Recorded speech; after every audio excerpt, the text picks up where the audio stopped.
We here at the Baton Rouge Clinic, pediatrician-wise, believe that one of the most important things that we do is give vaccines. We often give those vaccines at well visits, and that's another important thing that we do. And so those two things, between well visits and vaccines, we are able to help people raise healthy and happy children, and those two combinations work well. The biggest reason that we find that people refuse to give their children vaccines has to do with fear. And they fear what they have heard on the internet, what they have perhaps seen on some social media sites about the consequences or the bad side effects of what vaccines do. What parents really need to fear, and what they're too young to fear, is the disease itself, the disease that you're being protected from. How many people really remember a good case of the measles? Only now recently in Disneyland do we know about measles, but before the recent outbreaks, it had been years before we had had measles, full-on measles here in Louisiana even. How many times have people heard about whooping cough? I've actually had a couple of cases, even down to a 1-month-old who spent a month in the hospital because of it. People don't realize what the vaccines protected them from because they didn't see them. And so it has to do with how well we did at giving vaccines to everybody. So you didn't quite eradicate. The only organism that's been eradicated is the smallpox one. But other than that, we had pushed them way down. Polio, for example, we no longer give a live polio vaccine because there is no polio to catch, no live out there polio to catch. We'd give a dead one until we're 100% sure it's eradicated, then they'll actually stop giving the polio vaccine. That is, unless people quit getting vaccines and polio comes back. Consider Baton Rouge our herd, okay? If everybody in Baton Rouge who can get the vaccine gets it, then they are protected and they cannot get that illness. There's going to be a few people who either have illnesses such as cancer, HIV, or other immunocompromising diseases, or some, like say, let's take an asthmatic who's on high doses of steroids. They have immunocompromised, or they are immunocompromised. They will not be able to take the vaccine. Because the herd that lives around them is protected, they are protected from that disease.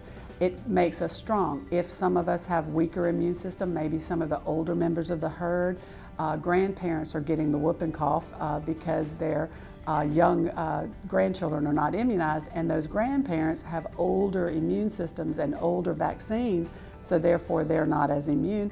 The herd has been contaminated now. And parents are actually figuring out that, you know, here I am getting my kid vaccinated, and yet this other family who could get their kid vaccinated chooses not to. They're sending them to the school that my kid goes to, and now my kid could come in contact with a deadly disease, something that could be life-threatening to my child, because they're not part of the herd anymore. They're not doing good herd etiquette, so to speak. If you're a fan of Dancing with the Stars, a season or two ago, Amy Purdy did quite well Dancing with the Stars, and it was famous because she lost both of her legs. What some people may not know is she lost those legs because of a disease that's caused from Neisseria meningitis. It causes meningococcemia, which is an overwhelming disease that can kill you within 12 to 24 hours. She got so sick with it that she lost both kidneys, both below the knees, they had to amputate, and she lost her spleen, and that was like within the first 12 to 14 hours of her having the disease, and the doctors gave her a 2% chance of survival. She did go on to survive, and that's a beautiful story. But let's go back to this world. When she was 19 and contracted this disease, they didn't have a vaccine that was readily available for it. We now have a vaccine. We'll give it to you when you're 11. We'll give you the booster at 16. You're ready to go and be a college student and live in a dorm, and you can be protected. The take-home message is get your children immunized, and especially talk to your pediatricians.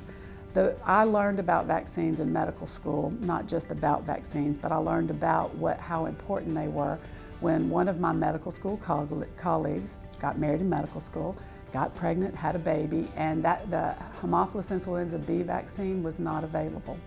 Her child got Haemophilus influenza B meningitis, and one of the sequelae or consequences of having that illness, if you survive, is deafness. So one of my colleagues, a girl that I know, has a son that could be my son who's deaf today because of that. And that's the Hib, we call it the Hib vaccine.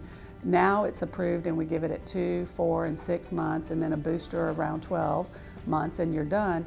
And we take that off the plate. We don't see that disease anymore because of that vaccine.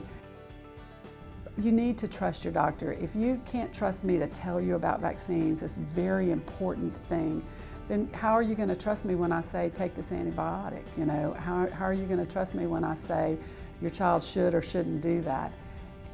Trust is a big thing, and I feel like people need to trust their pediatricians that our goal is not to do something to harm your child, and vaccines are one of the best things we can do to help you raise a full-on healthy child.